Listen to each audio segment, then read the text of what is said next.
Assalamualaikum warahmatullahi wabarakatuh. Halo Sinjen, dimanapun kalian berada, semoga tetap sehat dan semangat selalu ya. Jumpa lagi di podcast Libas 15 menit Bahas Standar, sebuah program podcast dari BSN, Badan Standarisasi Nasional, di mana selama 15 menit ini kita akan ngobrol santai terkait dunia standarisasi. Nah, untuk episode kali ini perkenalkan saya Bagus dari Direktorat Penguatan Penerapan Standar dan Penilaian Kesesuaian, serta rekan saya dan saya Gandhi dari Direktorat Sistem Penerapan Standar dan Penilaian Kesesuaian. Nah, hari ini kita akan ngobrol-ngobrol nih Gus tentang BSN Permudah Sertifikasi dengan penetapan skema sertifikasi SNI dan bimbingan SNI Gus. Ya benar Mas, tapi sebelum kita masuk ke pokok tema pembahasan kali ini, kayaknya kita harus merefresh dulu nih, merefresh ingatan Sinjen terkait SNI dan apa sih manfaatnya itu SNI? Nah, kalau kita ingat-ingat, SNI itu adalah Standar Nasional Indonesia yang ditetapkan oleh BSN dan berlaku di wilayah kesatuan negara kesatuan Republik Indonesia Gus. Nah, sampai saat ini Gus, SNI yang sudah ditetapkan BSN yaitu ada sekitar 10.000 Gus, cukup banyak. Nah, biasanya SNI ini dibagi Gus, ada SNI produk, sistem, jasa, proses atau personal Gus. Berarti SNI ini sebagai kayak acuan kualitas gitu ya Mas, acuan mutu atau kualitas. Ya, acuan, sebuah acuan standar. Nah, saya kasih tambahkan nih Gus. SNI ini kan cukup banyak nih. Nah, sifatnya SNI ini seperti apa nih? Wajib atau tidak wajib? Atau bahasa lainnya tidak wajib ini sukarela kita sebut. Wah, ini pertanyaan buat anak baru. Jadi gini untuk Sinjen, untuk Mas Gandhi ya. SNI itu sifatnya aslinya sukarela.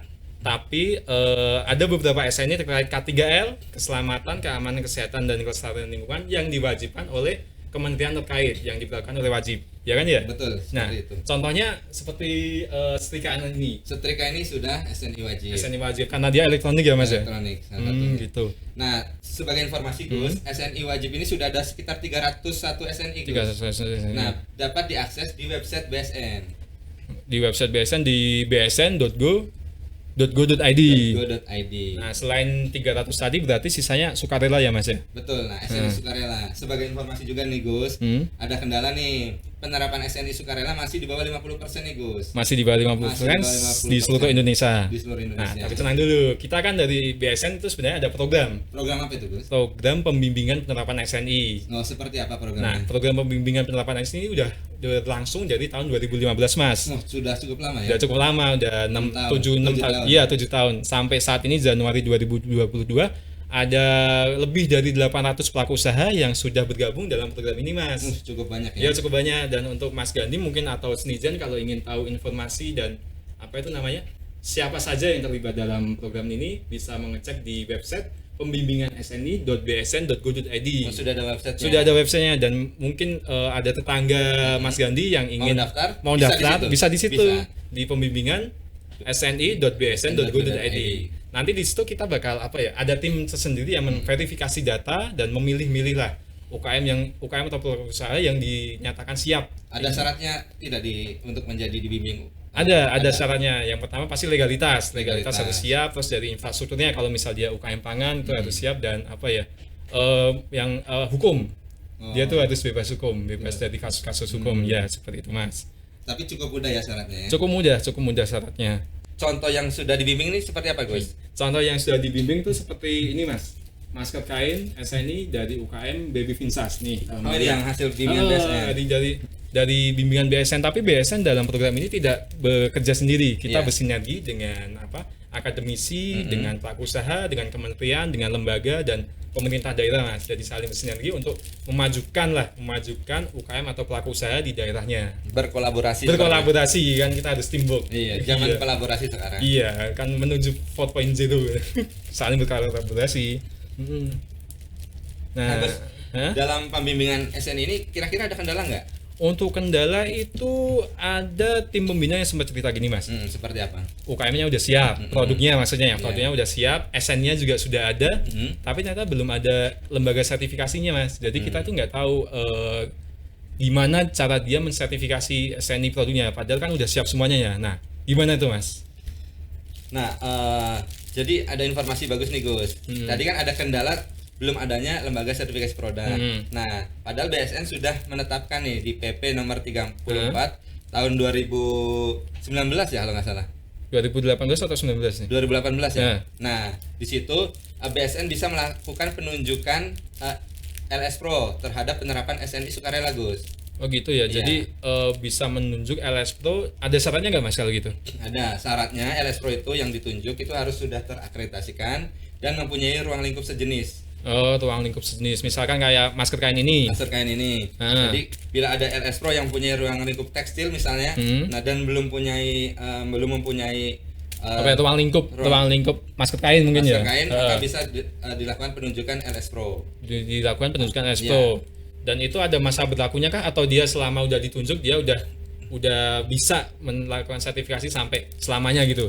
Nah, ada masa berlakunya. Jadi ketika sudah ditunjuk oleh BSN, maka setelah 2 tahun LS Pro tersebut harus sudah diakreditasikan. Jadi maksimal 2 tahun harus sudah diakreditasikan. Bila 2 tahun tidak diakreditasi oleh kan, maka akan dicabut penunjukannya. Oh gitu. Itu berarti kalau misal kita menemukan lagi nih kasus yang seperti itu bisa minta tolong dari Mas Gandhi untuk melakukan penunjukannya. Iya. Nah itu siapa saja yang bisa mengusulkan untuk penunjukan itu Mas? Mungkin terus Nijen Mas bisa menginformasikan. Sebagai informasi aja nih, saya Nejen di PBSN nomor 11 tahun 2018, BSN sudah mengeluarkan PBSN tata cara penunjukan LS Pro. Nah, gini Gus, tata caranya. Biasanya ada empat stakeholder yang bisa melakukan permintaan penunjukan.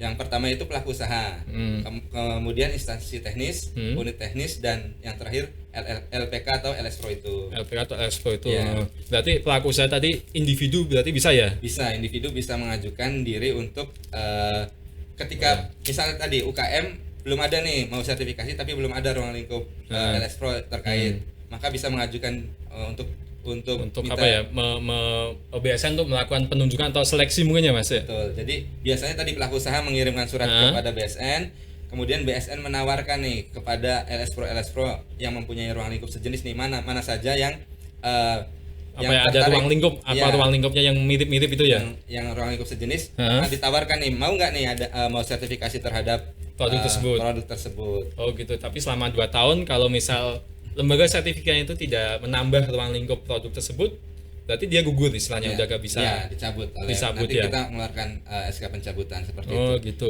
Dan infonya itu sendiri bisa didapat di mana ya Mas? Mungkin bisa menginformasikan ke Senizen info terkait penunjukan ini loh. Dapatnya di mana itu? Jadi daftar LS Pro yang sudah dilakukan penunjukan ada nih di website BSN. Website BSN di bagian mananya? Di penunjukan lembaga sertifikasi produk. Di penunjukan lembaga sertifikasi produk. Di fitur informasi layanan standarisasi, kemudian masuk ke penunjukan LS Pro seperti itu ya. Itu sejauh ini ada berapa tuh?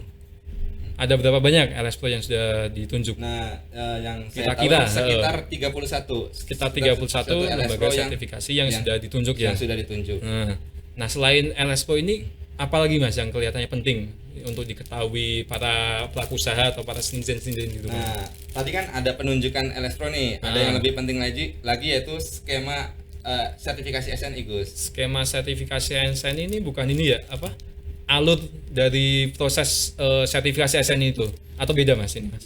Kalau bahasa simpelnya itu prosedur atau tata cara untuk mensertifikasi SNI yang digunakan lembaga sertifikasi. Berarti dia kayak pedoman aturan bagaimana cara mensertifikasi sebuah produk itu ya. Tapi bukan cuma produk ya berarti ya, tapi bukan, bisa jasa juga. Yang terima tadi kan produk, jasa, sistem, proses, dan personel tadi ya. Personel gitu ya.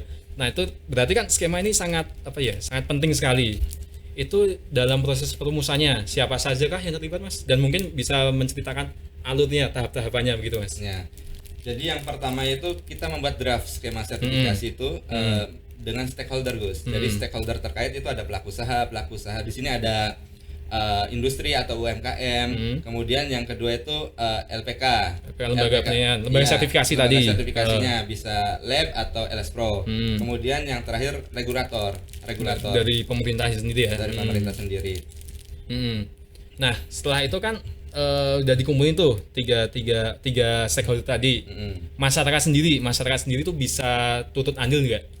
Nah, masyarakat bisa berpartisipasi aktif nih dalam public hearing atau konsultasi publik. Itu kayak seperti apa Mas public hearing itu Mas? Nah, sebagai informasi nih, biasanya skema yang dikembangkan ditayangkan di website BSN. Nah, di slidernya biasanya. Nah, kita bisa memberikan komentar tuh masyarakat secara umum di situ apa yang perlu kayak masyarakat pengen ngasih masukan pengen terhadap ngasih, skema yang sedang dikembangkan. berarti ada draft skemanya dulu ya buat dibaca dulu ya. Betul. Buat dibaca, Di situ buat- sudah ada. di situ sudah ada. Silahkan memberikan masukan atau komentar terkait skema yang sedang dikembangkan. Berarti dalam penetapan skema ini sifatnya transparan dan demokratis ya. Betul, transparan dan demokratis. Luar biasa sekali ya. Nah, kayaknya netizen juga ini perlu tahu nih gimana tahapannya dalam perumusan skema ini. Kan tadi kan ada mengumpulkan 3 stakeholder. Terus habis itu ngapain Mas? Mereka ngapain dan hasilnya itu endingnya itu apa gitu Mas? Nah tadi pertama buat draft skema, kemudian kita rapatkan dengan stakeholder. Setelah draft itu sudah istilahnya selesai, kemudian kita public hearing kan melalui website BSN. Yang public hearing yang untuk masyarakat ngasih masukan tadi ya. Betul. Nah, kemudian setelah dilakukan public hearing kita tetapkan menjadi PBSN. PBSN ya. Iya. PBSN itu. PBSN. Nah, setelah jadi PBSN, Nah, setelah jadi PBSN baru bisa digunakan menjadi Menjadi apa? Skema itu ya, skema jadi- PK oleh lembaga sertifikasi. jadi pedoman tuh ya. Iya, betul. Nah, setelah jadi pedoman berarti tugas saya ya ini ya untuk apa? Mempromosikan. Iya, iya. Jadi setelah jadi skema berarti masuk ke bagian saya, bagian penguatan untuk melakukan diseminasi promosi ya. Betul. Jadi boleh minta datanya dong. Minta Nah. data untuk skema ini. Sebagai informasi nih Gus, Hah? data skema juga bisa diunduh di website BSN di fitur informasi layanan standarisasi, kemudian masuk ke skema PK. Di situ ada tuh data 276 skema. 276 skema Iya. sampai Januari 2002 ini ya. Sampai Januari 2002 ada 276 276 skema. mencakup 1000-an SNI Gus. 1000-an SNI. Iya. Yang paling apa ya? Yang paling innya, yang paling hotnya itu skema apa Mas? Nah, yang paling itu kita membuat skema tentang penanganan pandemi. Penanganan pandemi. Penanganan pandemi, contohnya tentang pembuatan skema alat kesehatan atau masker skema Jadi masker kayak kain. masker kain ini juga termasuk ya? sudah membuat kita skemanya. Dan terakhir tentang CHSE Gus. CHSE itu apa Mas? Tentang CHSE kesehatan juga ya? Nah, CHSE dalam pariwisata. CHSE Tentang dalam kesehatan, keselamatan, keamanan dan kelestarian lingkungan dalam pariwisata. Oh gitu, jadi bisa jadi pedoman ini ya, apa membantu dalam pemulihan pandemi, pemulihan pandemi. dan penanganan pandemi. Iya. Oke, setelah itu kayaknya tugas saya ya ini ya. Tugas kamu Gus, jadi tadi sudah ada skema Sudah ada nih. skemanya. Seperti apa nih promosinya? Udah ada skemanya, udah ada tadi info penunjukan, program pembimbingan. Saatnya tugas saya untuk mempromosikan. Nah, berarti saya butuh datanya dong Mas. Data skema itu tadi kan ada di Website website BSN.go.id dan sifatnya transparan juga Transparan. ya. Jadi netizen Bisa juga diunduh bisa, di situ. netizen juga bisa membaca dan mengunduhnya langsung Iya, ya. betul. Oke, nanti saya cek di BSN lagi untuk update. Setelah itu nanti kita buat apa? Mungkin podcast lagi mungkin. Iya. Apa webinar lagi mungkin ya. Ya, Boleh, habisnya boleh ya. Sip. Oke, kalau gitu. Oke, netizen ternyata sudah 15 menit ya ini ya. Nggak kerasa kalau ngobrol kerasa tentang ya, standarisasi. Sampai udah 15 menit plus sedikit lah. Oke, gimana nih netizen, udah cukup jelaskan informasi terkait skema di episode kali ini. Apabila kalian belum cukup jelas, bisa langsung mengunjungi website kita Mas di bsn.go.id atau mengirimkan pesan melalui layanan WhatsApp di info BSN yang namanya ada di bawah ini, dan juga bisa Bisa ini Gus, berkunjung langsung Berkunjung langsung ke ke gedung gedung BSN di Lite BSN, itu lantai dasar Di gedung 1 BPPT, Jalan MH Tanrim nomor 8, Jakarta Pusat. Jakarta Pusat yang buat CFD biasanya dulu itu ya. Buat CFD. Tapi jangan lupa patuhi Protokol kesehatan. kesehatan. Oke Sinjen, cukup sekian untuk episode Libas kali ini. Jangan lupa like, follow, dan share akun media sosial BSN. Ada Facebook, ada Twitter juga, Instagram, dan yang paling baru kita bikin TikTok. Nah, dan jangan lupa sekali lagi subscribe YouTube BSN dan nyalakan tombol lonceng untuk mendapatkan notifikasi informasi terbaru video-video BSN yang menarik lainnya dan informatif. Ya, kami undur diri dulu. Saya Gandhi. Saya Bagus. Wassalamualaikum warahmatullahi wabarakatuh. SNI, safe, mudah dan menguntungkan. Bangga memakai SNI. Bye. Dadah.